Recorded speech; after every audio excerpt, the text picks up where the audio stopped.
Hello friends, my name is Matt and welcome to the Joy of Nerding. This segment is going to be a little different. I'm calling it Inside the OODA Loop.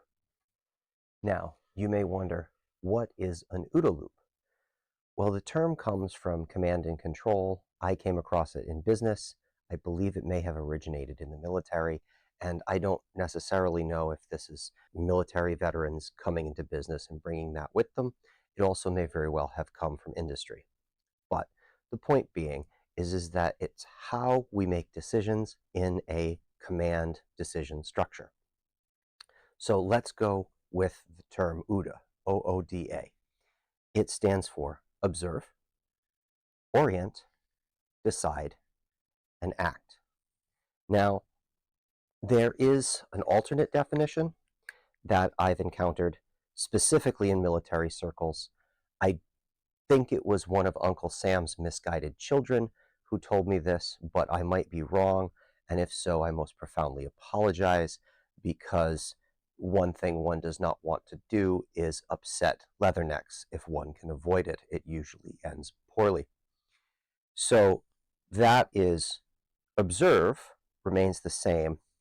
Orient becomes overreact. Decide becomes destroy, and act becomes apologize. While amusing, I don't think that this secondary definition fits our purposes for this discussion. It's just merely an interesting, different definitional note. Curiosity, if you will. So, what does it mean to be inside someone's OODA loop? I've been thinking of this segment for a while, and I thought Inside the OODA Loop was funny because it was a play on inside the actor's studio. But it also has an actual meaning, and this will become relevant soon enough. But what does it mean to be inside someone's OODA loop? Well, let's take something mundane. You are at the grocer buying your favorite beverage. We'll go with coffee. So you have bags of coffee, and one says Colombian and one says Costa Rican. And you think to yourself, this, by the way, is the observe stage. So you're thinking, orient actually could also be termed analyze, which I like from an engineering perspective. So you observe that there's Costa Rican and Colombian. You analyze the situation. You say, what do I feel like this week? Do I want Costa Rican? Do I want Colombian? And perhaps even after you've made the decision, you say, I'm going to go with Costa Rican. Something happens. Before you can act, before you can take the pound of coffee, put it in your cart, and proceed on your way, something happens in this step, somewhere between observe and act. The stockist comes up, the man from the coffee distributor, or lady, the person from the coffee distribution house comes up and begins to restock the adjacent empty slots on the shelf. And what do you find? They put out some Guatemalan. Well, now you were at the, we'll say, decide act phase, but now you need to go back to the observation phase, and you say, now there's Guatemalan, so now you need to go through, do I want Colombian, Costa Rican, or Guatemalan? Decisions. In the grocery market, this is not a particularly big problem, but on the battlefield, it can be. You have this issue of, oh, sir, we're being attacked from the west. We need to bring up reinforcements to the west. And then somebody else runs in and says, sir, we're being attacked from the east. Oh, no, now I need to split my forces. And he starts to give orders. And then somebody else runs in and says, sir, we're attacked from the north. In other circles, we might call this an analysis paralysis. So much data comes in, you are overwhelmed by it, and you can't actually make a decision. I don't know that is a completely correct analogy, because I've seen people get into analysis paralysis with no new information. I also think that this gets pushed into business perhaps a little bit more than it should. One of the strategies for dealing with this is to always act. No matter what you do, acting is better than not acting. So if you, in that same scenario, if we're being attacked from the west, regardless of what the next person says, you start moving troops to the west. Even if you then need to countermand and change that order, you at least get them moving, because acting in a crisis is, on balance, almost better than doing nothing. This does not apply to non-crisis scenarios in as much as certain managers that I've had seem to think it should. If you're dealing with something that is not a crisis, I think that the best thing to do is to take a line from the British and put the kettle on. You make a cup of tea, you think about it, you talk about it, and if you're talking about things that are not immediately dangerous to life and health, it may be better, it is almost certainly better to do a proper analysis. So this orient, analyze step becomes enormous, because you should actually be doing all of the research, crunching all of the data, and then doing something. You can't ride that forever, but you almost certainly could take an appropriate amount of time, a couple of hours, a couple of days. This is why you have marketing and PR departments to say, our engineers are analyzing the problem. We will get back to you shortly. We are very sorry that your insert digital device here is not working properly, and we understand that it's very inconvenient to you and your life. But realistically, that we're not talking about matters of life and death, and I think people often forget that. So that long-winded explanation done, now we come to why we are inside my OODA loop. This, as it should be clearly obvious to even the least astute of observers, is a stack of books with a digital tablet on top, and we'll get to that in a moment. These books have one distinct property, and that is that they are either solo war games or adventure war games, or obviously a combination of the two, solo adventure war games. But what does that mean? Let's investigate. Okay, now it's time for a bit of a history lesson. First, I'm going to mention the broad caveat, which is I am doing all of this from memory. I was here for some of it. I'm also going to be skipping some of it. In the beginning, we have the foundations of wargaming. Trace it back probably to the early 20th century, where H.G. Wells publishes Little Wars. At that point, you're talking what we would call these days Napoleonics, because the previous century's wars were Napoleonic wars.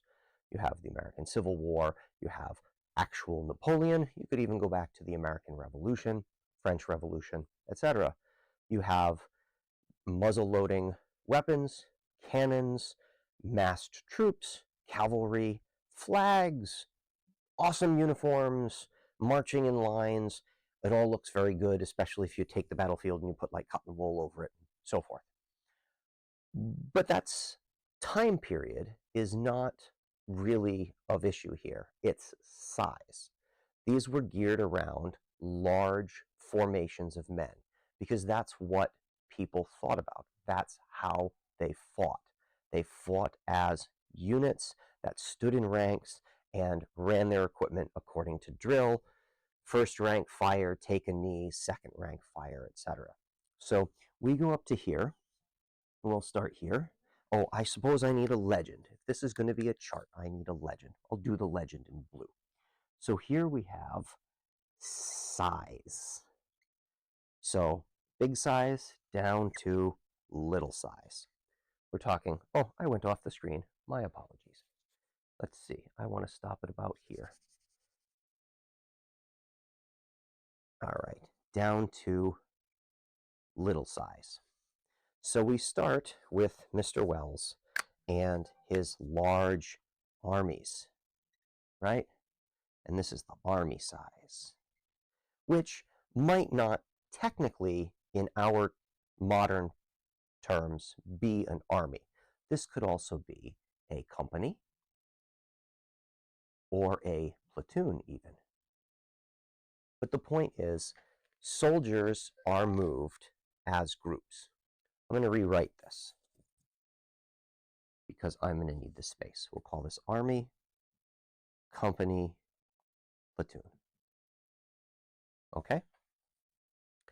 So people have these war games, and I do not know and don't care to look up when these actually infiltrated military circles. For all we know, they were being used in the military before Wells published his book.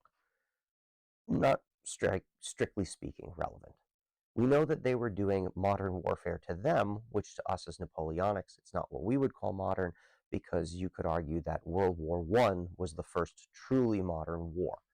They were getting things like the Crimean War, where you're talking about soldiers, charge of the light brigade stuff, running on cavalry charges into massed artillery on the high ground, which was not particularly good, but theirs is not to reason why. Theirs is but to do and die, to quote the poem. Anyway, World War I happens, and tremendous loss of life, tragedy, but I assume that influenced the war games. I do know that World War II happening influenced it tremendously. And if you look at pictures, you will see generals, commanders, etc., clustered around even more and more detailed sand tables.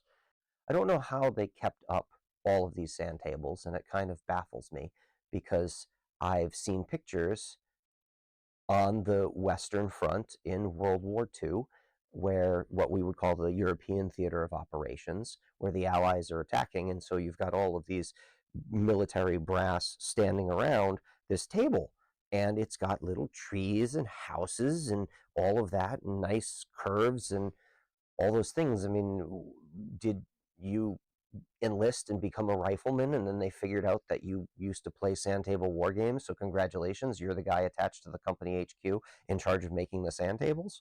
That's a very interesting job. It must exist. I fail to believe that the general is doing this himself, and this is not something that can be done without prior experience or talent or training. So I have no idea how these came to be, but the idea that there's some fellow who has his little cart of flock and glue and all of these things that he is and a frame, and they dump it all out and then go to the next place where he regards the maps and does it all out three-dimensionally and goes out in the reconnaissance. And I find the idea strangely compelling. But one of the things that happened after World War II is you have a bunch of returning GIs, some of whom did these training sessions. You see a larger scale adoption of them by the military, the tabletop ones, I mean. And in fact, the Army, I believe it was in the 70s, actually authored some of their own wargaming rules. You can actually get them, which is interesting. They are very detailed and very specific, and they attempt to model weapon systems of the time. I've played some of them. They're very interesting. Many tables of information, this versus armor penetration. They're not exactly what you would call a quick play scenario, but they were very accurate modeling. Nowadays, you'd probably just use a computer program, and you'd be able to do it quicker because the computer can model and crunch those numbers. But what also came out of that is a broader emphasis on small unit tactics, because in this transitional period of, before World War I, you have soldiers marching in ranks. And then during World War I, okay, you have soldiers in trenches, and they have these large attacks where they all charge, fix bayonets, and all that. World War II, they learned from the lessons of World War I to not get bogged down. I mean, the Germans did with their blitzkrieg and focus on maneuver, and the Americans did with their focus on suppressive fire, maneuver, and attack. And this is where you get things like, okay, what we're going to do is if we've got a machine gun nest here, that's not on screen because it's blocked by my face. So if we've got a machine gun emplacement here, we're going to end up with a machine gun element here suppressing them, while another maneuver element comes over here and assaults them with grenades, right? And that's a way to take it out. This is not your standard we march this rank forward and fire, and this element is, and perhaps that's the difference, right? Back in the Napoleonics, you'd say you'd have one element here and one element here, and you'd want to have this one move to encircle. Broadly speaking, it looks the same, but this is a whole squad of men, say 20, and this is 5 or 3. And this is where you start to get a move to an emphasis on smaller unit tactics where we focus on the squad. Okay, so here, each of your elements is going to have a stat line, and that stat line will be the stats for the entire element. So if it's an army or a company or a platoon, those are made up of squads, and each squad will have a stat line. So you could say that this is element is squad. And those are the elements that you move. When you focus at the squad level, each person gets an individual entry here. So element is figure, specifically a single figure. So at that point, we now have smaller numbers of models to paint and a focus on what each individual is going to do, right? Alice is going to move over here, Bob's going to move over there. And then we fast forward to the 1970s, and you have this revolutionary idea for the time, which is instead of every player playing a squad in a multiplayer game, you would have every player focus on an individual. So element is still a single figure like here, but you only get one.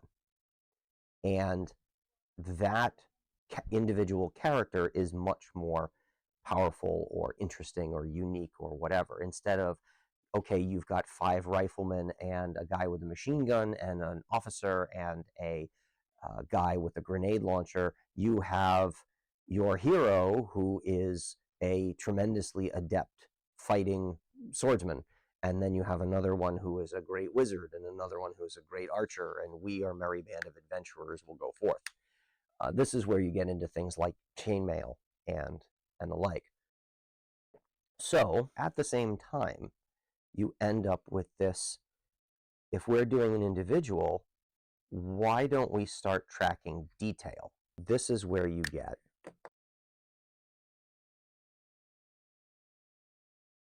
detail. Much detail, less detail. So an individual with high detail, and I suppose I should put a line down the center of this, right? Because you've crossed over this demarcation point. On this side, you don't track things from game to game. On this side, you do. And this is where you get your RPGs, your initial Dungeons and Dragons, where, actually, wait, I'm sorry, I have that legend wrong. It's the same as this, minus to plus. So initially, the only real difference between individualized warfare and the first role-playing games is that we are keeping track of what's going on with people, right? From game to game, your stats improve, you get better equipment, and so forth. Then play through the 80s like that, and at this point, I should probably mention, this is not tremendously detailed on the role-playing. It's progression and tracking of people, but this is where you get names like Phi Tor and Bob the Barbarian.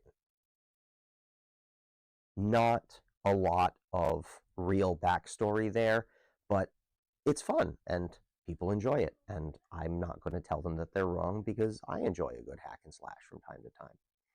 The 90s comes along, and this is where you get stuff like Vampire the Masquerade, which is less of a focus on combat and individual prowess, but very much a focus on story. And so you now have characters with elaborate backstories and all of that.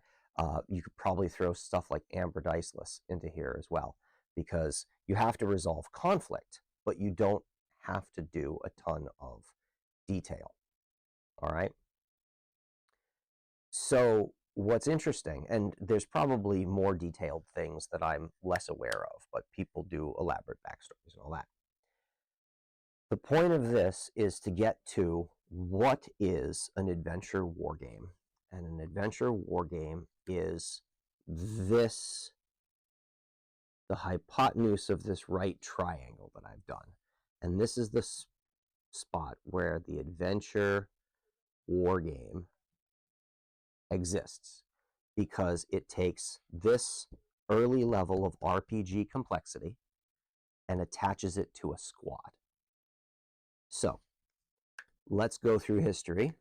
All right, friends, I've fixed my work surface, so now it's a lot less shiny and you can see what I'm doing. I apologize for that glare. I should have put some gauze over light. So let's fast forward to the 2000s. Mordheim comes out. Mordheim is what I would call, at least in my experience, there might have been ones before this that I was not aware of, but Mordheim is the first adventure war game that I remember encountering. This is a GW game, Games Workshop out of the UK. You build a war band, you track their experience through various missions, they advance, they get skills, equipment, and so forth. It was a lot of fun. Played the heck out of it for about 2 years while I was in college. And the principal issue that I had with it was that the people with whom I was playing were very much into the modeling WYSIWYG thing. So if I went from 1 week, I got some advance, fancier sword or whatever. By the next week, if I wanted to use it, I needed to have the fancier sword modeled. And not everybody has the time for such things. This is not a slight against the game. This is a slight against the players. And realistically, as time goes on, you just realize that you need to find better players. Problem with that is that when this is the hotness at your local game shop and you play from your local game shop, you don't really have much of a choice.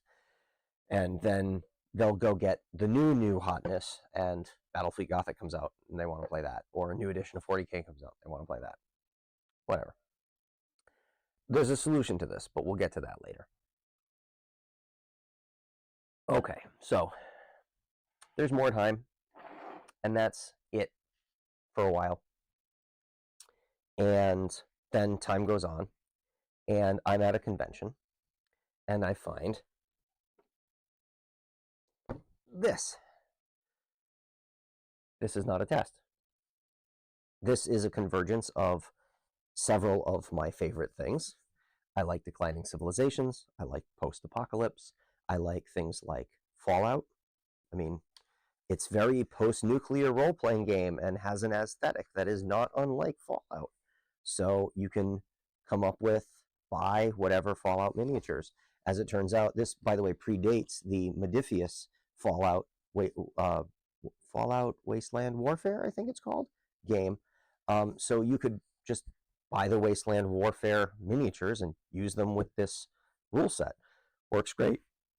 I've played it a reasonable amount. This is the first edition. There's a second edition coming out. I have not tried it. So more time passes, and I come across this, Last Days, which is a similar idea to This Is Not a Test. Both, by the way, have clear influence descending from Mordheim. I think the authors might actually say that they enjoyed playing Mordheim and wanted to do something in a different time period. And this came out when Walking Dead was really big. And so you play against other players and zombies, and you attempt to survive, and your people get better, and so forth. In parallel to this, there is another game that I come across because I like 6mm stuff, Horizon Wars. This is not an adventure war game. This is not a solo war game. But later on, he does release some solo rules. And then the later version, what is effectively a second edition, Horizon Wars Midnight Dark, comes out. And that incorporates the solo rules. So we've got now 2 piles: adventure war games, solo war game. He also has this one, Horizon Wars Zero Dark, which instead of being designed for 6mm is designed for 28mm. So we've got that. These are similar games, different scale, and there's a bolt-on progression system. Okay, so now we've got 2 stacks. We've got adventure war games, we've got solo war games. But I fear that I'm getting ahead of myself, because something very interesting happened that I'm sure we all are aware of, which is the COVID-19 pandemic. So during the COVID-19 pandemic, a few things changed. The main thing with regards to what we care about is solo war games got huge. There's fan rules for solo play with more time. There was a beta test release of solo wargaming for This Is Not a Test, and they released Last Days seasons, which did 2 things. One, it allowed a longer campaign arc going through a longer period of time, and also solo rules. So you are by yourself with just the zombies. I think there might be rules for opposing warbands, I'm not sure. And honorable mention goes to Pulp City, which is a supers game, as in superheroes. It is less an adventure war game, but it does have solo rules.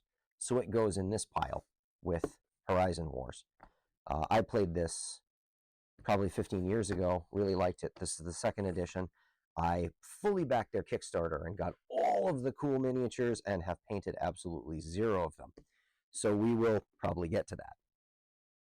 A notable successor to This Is Not a Test, same author, is Reality's Edge, which is cyberpunk rules. Got a nice Osprey Games treatment. Book is beautiful. Does not have solo rules, but is very much in the same vein as the original This Is Not a Test. Now, this did get product support, official rules from the author. This, however, did not, but there's fan solo rules. I believe they were on Board Game Geek. I'll link to them. And then solo games, as I said, got huge. So we have Hardwired, which is another cyberpunk one.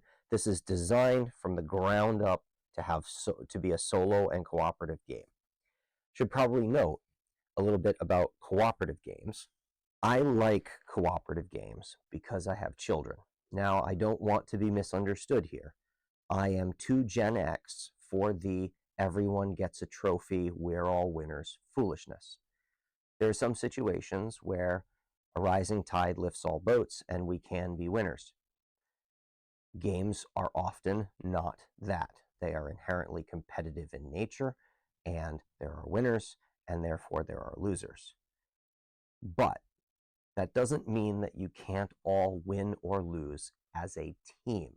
And that's why I've started to really like cooperative games, which are very close to solo games. If it's a solo game, you can very easily make it a cooperative game. You divide up the figures, you divide up the units. You have one person who is just playing the game and is not really playing against you.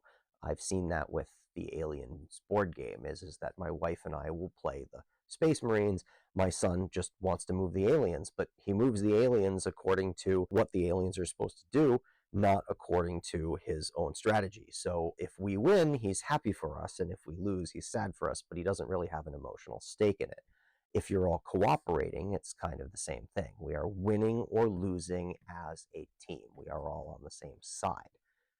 But there's still losers, and those losers can be us. That is not the same as we're all winners. I want to make that point clear. So this is a cyberpunk solo game that I don't know if it qualifies as adventure specifically. So I'm going to put it in this solo pile. And then you get the ones that are quite clearly in between. So there's effectively 2 sets here. There's the Snarling Badger ones, Space Station 0 and Majestic 13. I'm going to put these in between the 2 piles because that's where they belong. They are adventure war games, they are solo war games, They are designed to play through an entire campaign of linked adventures. Majestic 13 has you being part of a top secret force that fights aliens that are coming and trying to take over the world. Think X-Files or XCOM or something like that. There's a bunch of different backgrounds. Looks very interesting. Space Station Zero is effectively the science fiction version of same. You are part of a salvage crew. You are made up of cool aliens, and you do a Space Hulk-ish style salvage, right? Okay, so that's the in-betweensies, and that's the difference, is that these are built to be solo war games from the ground up, but they're not necessarily adventure war games. These are built to be adventure war games from the ground up, but they're not necessarily primarily solo war games, but any of these are playable as a solo war game, and it's just some of them have the adventure component, which I like, going back to more time. And then there's 5 Parsecs from Home, which, not unlike Space Station Zero, has you being a crew of space people. I was going to say spacemen, but they're not. They are space sapient beings. There's aliens, and you have a crew and a ship and all of that, and you fly around. This is, by the way, put out by Modifius in cooperation with Nordic Weasel, is the author. Modifius is the publisher, and it gets a nice size. There's an expansion to this with more stuff and expanded gear tables and a bug hunt variant that is very much like Space Station Zero. So this is my go-to for solo science fiction adventure games, and I'm setting mine in a Star Wars universe because I'm painting a bunch of miniatures of Star Wars for use with the Star Wars role-playing game with my children, all of the spaceships that I've been painting and so forth, soldiers, etc. I plan to use those with 5 Parsecs from Home. I'm going to just use the same figures, I'll give them different names, and they will go have their adventures. They also did this one, which is sort of the Dungeons and Dragons version of it. It's called 5 Leagues from the Borderlands. See the 5 Parsecs from Home, 5 Leagues from the Borderlands. Nordic Weasel also has PDFs. There's one, 5 Men from Kursk, I think, which is World War II. There's 5 Clicks from the Zone, which is a post-apocalyptic one. Oh, I should also mention the same guy who did Hardwired, Patrick Todorov, did one called Zona Alpha, which is in the ruins of Chernobyl type thing, not unlike 5 Clicks from the Zone. There's some parallels there. So think Metro and Stalker and so forth. You may notice there's no fantasy in here. The closest that you get is Mordheim down at the bottom of this stack. And as I said, I played that because other people were playing it. I'm not an enormous fan of fantasy. Nothing against it. You can do whatever you like, but I've always been more of a science fiction and cyberpunk person, which is where I get more of these. But I have a soft spot for zombies and post-apocalyptic.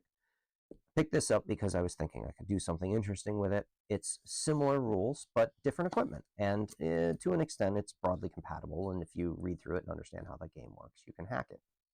So I was, when I started this channel, and still am, going to do a bunch of science fiction stuff for 5 Parsecs from Home. But I was casting about for something else. And this is where we getting back to being inside the OODA loop. Some months ago, this drops. This is called Breacher. The name is very clear. It is ultra-modern warfare. So think John Wick. It is another solo adventure war game. It is designed where you have 1 or 2 or maybe 3 good guys versus a pile of bad guys. And they go in and do special forces assassin stuff and really clean house. The John Wick movies are a really good example of this. We have very highly motivated, highly trained individuals. There was another one that was a hostage rescue movie with Hemsworth, the guy who played Thor. And I thought that was really good. They've apparently done a sequel. You could have it even be used for things like Blade, if you hacked the rules a little bit. Do you remember the Blade series with Wesley Snipes, where he's going in and fighting all the vampires? any property, any theme, any book, whatever, which is a one against many scenario, would be well adapted to these rules. I'm thinking of also the Larry Correa's Monster Hunter International. You make the bad guys monsters. There's also Kurt Schlichter's Kelly Turnbull books, where Turnbull is going in behind foreign country lines to get the MacGuffin person out or stop the thing from happening or whatever. These rules would work well for that. One just popped into my head, but I lost it. What the heck was it? I'm going to take a sip. Oh, John Carpenter. And in fact, thinking about it, many John Carpenter movies. There's John Carpenter's Vampires. That would work well for this. I already talked about Blade. And Escape from LA and Escape from New York. You could go in and be Snake Plissken, and you have to do a series of linked adventures to fight the people and get the thing and all of that. Breacher would work really well for that. So going back to the OODA loop, starting with this, I observe the big pile of books, and I know I'm already going to do 5 parsecs, so that's on the definitely going to do pile. And then, well, okay, what of these do I want to do? Do I want to do a Cyberpunk Reality's Edge? I've got really cool cyberpunk stuff I could do. I could then use that to do Hardwired and all of these things. But then Breacher hits. Okay, well, I'm going to pick up Breacher, and I guess I'm going to be doing some modern terrain. Modern terrain's not a big deal, right? Because I can do modern terrain, and cyberpunk terrain's a lot like modern terrain. I could do the terrain, and I could use it for these. Okay, cool. All right, well, that seems a good solid thing. I've got these. I've got Breacher. I've got Reality's Edge. I've got Hardwired. All right, great. That's what I'll do. All of the rest of these, we're not going to do anything with right now. Oh, wait, I almost forgot. Modern terrain, Pulp City. I can use Pulp City. So let's put that on that pile. Everything else, oh, wait, I almost forgot another one. Modern terrain, Majestic 13. Maybe it takes place in the, you could have it at any time. You could have it take place in the 70s. You can have it take place today. Oh, okay, so modern terrain. Well, that's a good portion of the stack. Let's see, what else do we have? Science fiction, science fiction, science fiction, fantasy, modern. Oh, wait, did I just say modern? I did. I can do Last Days. That's modern too. All right. The thing about zombies is it only needs to be run down if it's happening well after the zombie apocalypse. If it's happening right at the zombie apocalypse, it hasn't gotten too horrible, right? Like the houses have all the roofs caved in, and you're not talking about something like this is not a test where a nuclear bomb has fallen. All right, so modern terrain, great. So I got a huge modern terrain stack. What else is here? Wartime? Nope, that needs fantasy terrain, and this is not a test, needs post-apocalyptic terrain. Okay, so here's what we're gonna do. We've got all of these, needs modern terrain. That's a big stack of books. I can play lots of games. I'll do modern terrain. And then this needs science fiction terrain, and that's okay because I will use science fiction terrain for science fiction-y things. And oh wait, if I'm already doing science fiction, that takes care of this. And that takes care of these. That being Space Station Zero and the Horizon Wars. Now, Horizon Wars Midnight Dark is 6mm, so that's kind of off by itself. But Horizon Wars Zero Dark. So I've got 3 rule books for science fiction terrain, and I've got that we're going to count that as 1 because it's 1 in the expansion. 1, 2, 3, 4, 5, 6 for modern terrain. Very good. And I think I'm done now. I think that's what I'm going to do. And that was what I decided to do, and I was going to make this video. Now, it's probably worth mentioning that all of these modern books, even with the addition of Breacher, the logic would have still been largely the same, right? Breacher was just kind of the pin put in it that really dictated what I was going to do. All I had to do was make this video, and that meant that I had to finish up the other videos too. So I did. And then Christmas happens, and I get a text from my brother, and he says, I've been watching your videos, and I really want you to make one of these. He's got a picture of a World War II Kubelwagen. Now, if you're familiar with the Kubelwagen, it was marketed in the US as the Thing by Volkswagen after the war. It's this boxy thing. I think literally Kubel means bathtub and wagon means car. So it's bathtub car. And the reason it's bathtub car is because it looks like a bathtub. It's this kind of tubby shape. I don't mean tubby as in fat, I mean tubby as in boxy. And I believe the engine's in the back. It's basically a lot of parts commonality with the original Volkswagen Beetles. And it was a German staff car. It was an officer's car up to a certain level in World War II, right? So you've got the higher up officers would get fancy cars like Mercedes and things like that. But for your rank and file officers, basically the people that would be driving around in rougher conditions, actually in the battlefield, etc., they'd have a Kubelwagen and a driver. And so there's lots of pictures of people like Rommel driving around in the desert and so forth. And I always thought that they were cool. There's one on display out at the American Heritage Museum in Hudson, Mass. And I always take a picture of it when I'm there. And it's neat. And I'd like one. I don't want one done up military because I don't want to be driving around in a German wartime vehicle. I don't think that that's really appropriate. But after the war, they marketed them to the civilian market in the United States, and they had a whole bunch of really cool colors. There's an orange, which is not unlike the habanero orange that they offer the Tiguan in. And actually, we bought a habanero orange Tiguan because when you're walking out of the Target parking lot and you are in a sea of identical SUVs, differing only by whether they are black, white, or silver, when you have a bright orange one, you can find it. So he knows I have a soft spot for the Kubelwagen. I demurred a little bit. I said, oh, I don't usually do a lot of World War II stuff, which is true. I tend to not like historical warfare because I've read too much history to be able to fully disassociate from it for the long term. And honestly, I have to say that it makes me sad because there's real people that really died and really underwent tremendous hardship. And they, for the most part, were heroes.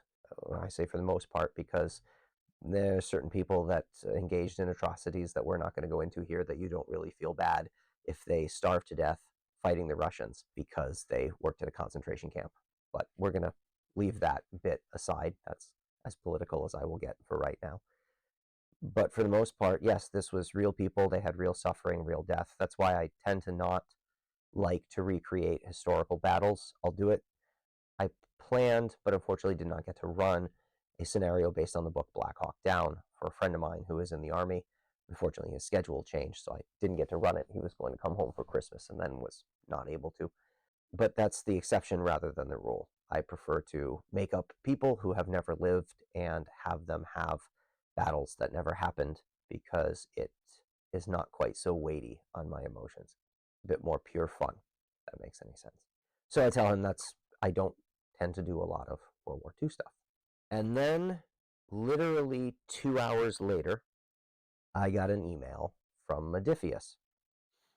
And this is where we're going to pull out 5 Leagues from the Borderlands again. Because the same author, Nordic Weasel Games, I think the guy's name is Ivan Sorensen, but Nordic Weasel Games has authored, and they are doing pre-orders for a book called Forgotten Ruin, the adventure wargame. And their marketing is very effective. It says things like fighting orcs with machine guns. And I said, oh, what now? Now I've got to go start making Christmas Eve dinner, but I'm just stopped. I take my... Hello, friends. And now we come to the portion of the show where you wonder, what just happened? Did the audio go dead? What's with the abrupt transition? Well, the answer here is my lapel microphone ran out of battery, and I didn't notice for half an hour. I had actually completed the video and had no idea that it was missing the audio track until I came in to edit it. So I'm going to try and recollect what I said and what I talked about and what I did. As I was saying, it's time for me to make Christmas Eve dinner, and I get distracted by effective marketing by Modiphius. And so I head out to grab my tablet and I have a sit down and I have a look at this email, and it talks about, shooting orcs with machine guns. And I said, oh, geez, I've definitely got to be into that. And then there's a book series. Oh, geez, there's a book series. So there's 8 books and several spin-offs and all that.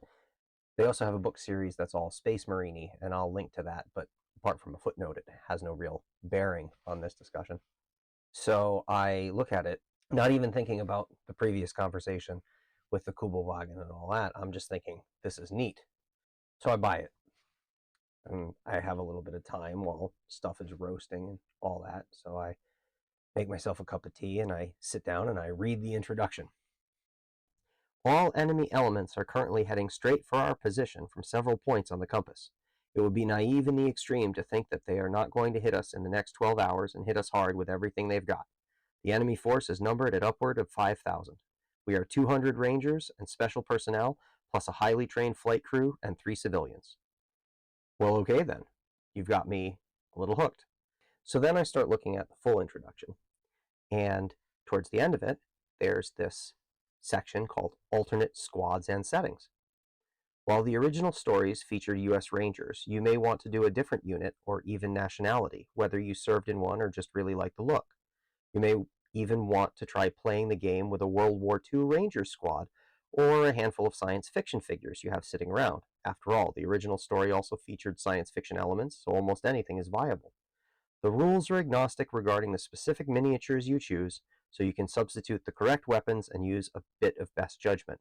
For example, for a Second World War squad, the assault rifles are instead M1 rifles, the anti-tank weapon is a bazooka, and so forth. We recommend not trying to adjust the weapon profiles to make the weapons stronger or weaker unless you really feel that you have to. The important part is to have fun with your campaign, and selecting the figures you are really happy to use is a big part of that.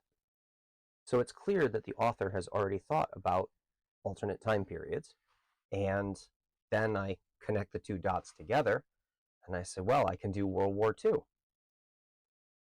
Now, that does bring a minor problem, which is I do not want to have the Germans be the good guys, because then you're rooting for the bad guys to be the good guys.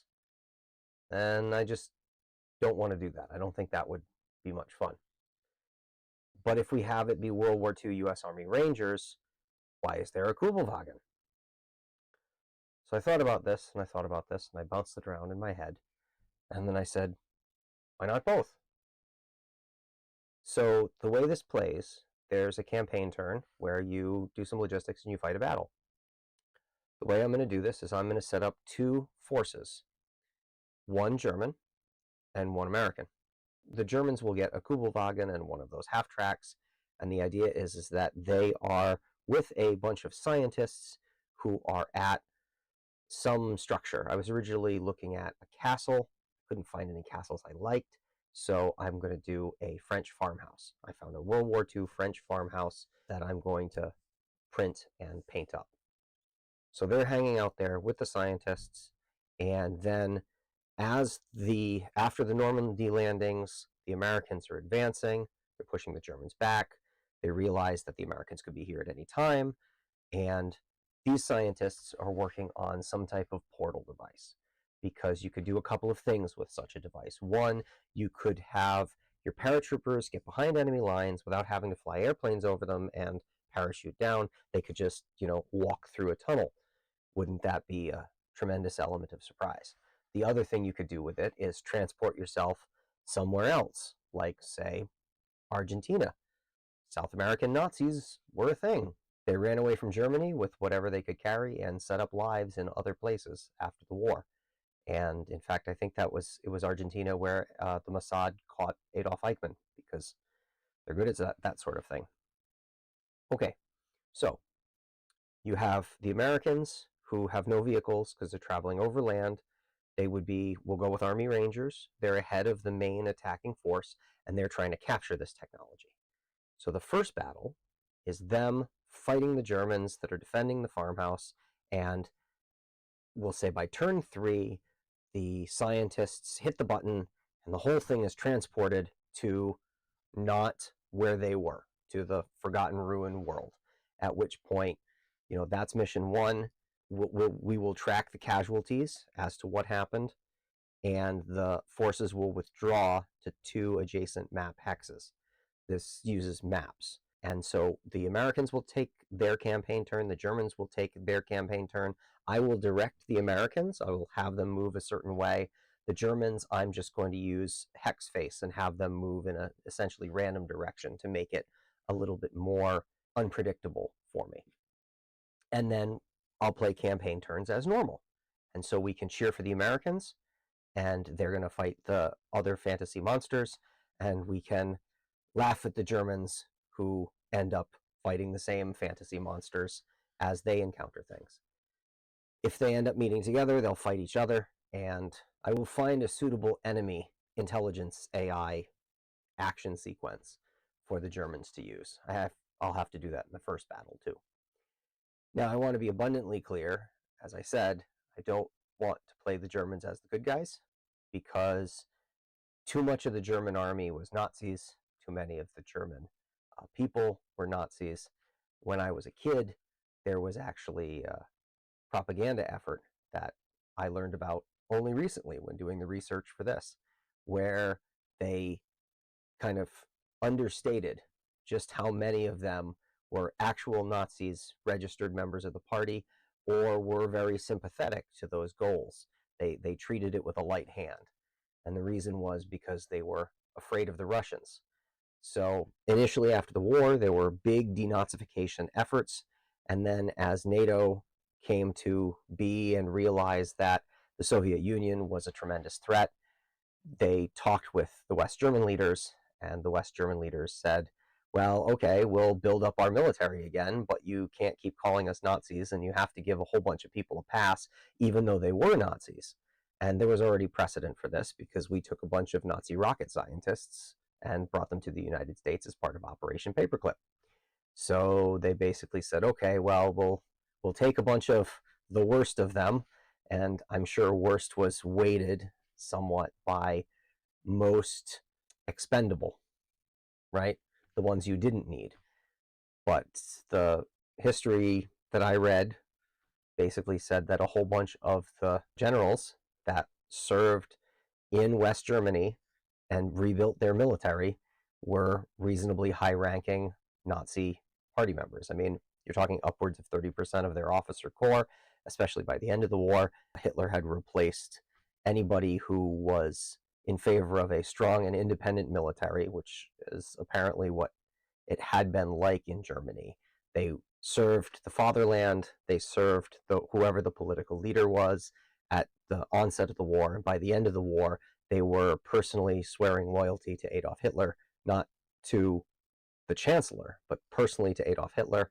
And then you have the interesting thing where you've got the Heer units, Heer, the German army units, that are training Waffen SS units, which are structurally the same as German army units, and they fight like German army units, but they don't go up the same German chain of command. They report directly to the Nazi party. It would be just as if, pick an American party of your choosing, I'll call them the Republicrats, because we'll squish the two together and therefore not offend anybody. Imagine if President Bob is elected, he suddenly creates a new military structure that does not go through the Pentagon and the normal chain of military command with the president as the commander-in-chief. It's a president's paramilitary force that's directly controlled by the president, bypassing the normal bureaucracy and chain of command. So that, again, means that especially if we use one of those units as our Germans, which would make sense because they're guarding these scientists, which is probably one of the secret pet projects of Hitler, those are a bunch of folks that I do not think I really want to root for, and I will be happy when they get eaten by orcs and dragons and were-tigers. So that's how we're going to be organizing our game. And in future episodes, we're going to go through selecting miniatures, getting them on the printer, printing them, painting them. I'm going to get a Kubelwagen. I'm going to get the house. I'm going to print and paint those, and we will work on that. All right. With that settled, we now know the direction of the channel, and it's come to the portion of the show where I recommend something to watch or listen to while painting or modeling. Because Forgotten Ruin threw such a monkey wrench into my plans, I think that it would be wrong to recommend anything other than it. So here we have Forgotten Ruin, an epic military fantasy thriller by Jason Anspach and Nick Cole, narrated by Christopher Ryan Grant.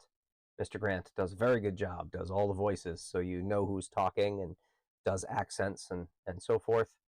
And I will read the about this listen because I think it really sells it. Tolkien meets shock and awe. Orcs, trolls, wraith riders, dark wizards. Together they form an unstoppable force, or so they thought. Dark Army meet the U.S. Army Rangers. When a joint task force of elite rangers are transported to a strange and fantastic future where science and evolution have incarnated the evils of myth and legend, they find themselves surrounded, pinned down, and in a desperate fight for their very survival against nightmares of flesh and blood made real, which means only one thing. It's time to ranger up and stack bodies. The forces of evil have no idea how dangerous a ranger has been trained to be, and once the action starts, it won't let up in this no-holds-barred, full-auto, epic battle for survival in the Forgotten Ruin. If that doesn't sell it, I don't know what does. Now, I should probably disclose, I bought the first book and have listened to it, and it's great.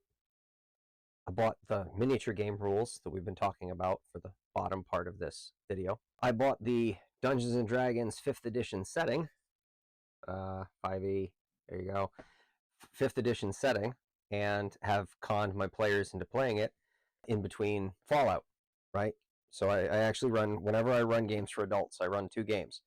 I run the main game that only happens if everybody shows up, and then I run a side game where people can drop in and out, and we always end up playing the side game more because there's always one person who can't make it, it seems. I mean, you'd be lucky if once every 4 sessions everybody's schedules line up and the stars align and the heavens open and you can do that. So I've gone pretty all in on Forgotten Ruin, and everybody else seems to at least be interested. We haven't played our first game, but we've done a character creation session, and I think I've come up with some good stuff. And the other nice thing about that is you can run old adventures, right? You can pick any Dungeons and Dragons adventure you want. Ideally, if it's 5e, great. If not, use the conversion guide and just drop your players into it with an appropriate hook.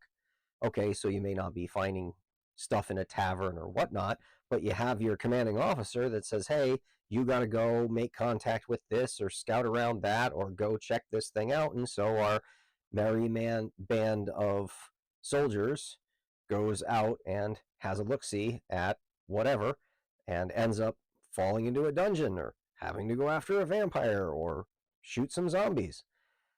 And it puts a nice twist on it, right? It's not the same mental picture you have of, at least that I do, of you know, Lord of the Rings and da, da, da. It's a military adventure, but it's got a twist. It's chocolate and my peanut butter. Honestly, I'm quite enjoying it, and I find myself waiting for the next Audible credit to come in, because then I can pick up another one of the books and see what happens, because I can listen to the books faster than the Audible credits refresh, but I'm also too cheap to up to 2 credits a month. And also, if you really think about it, it kind of like stretches out the suspense. I know it's going to take me 8 months to get through the core Forgotten Ruin books, and then there's also, you know, the next spin-off books. So I'm looking forward to that, and I want to make it last. So with all that said, thank you for watching, and stay nerdy.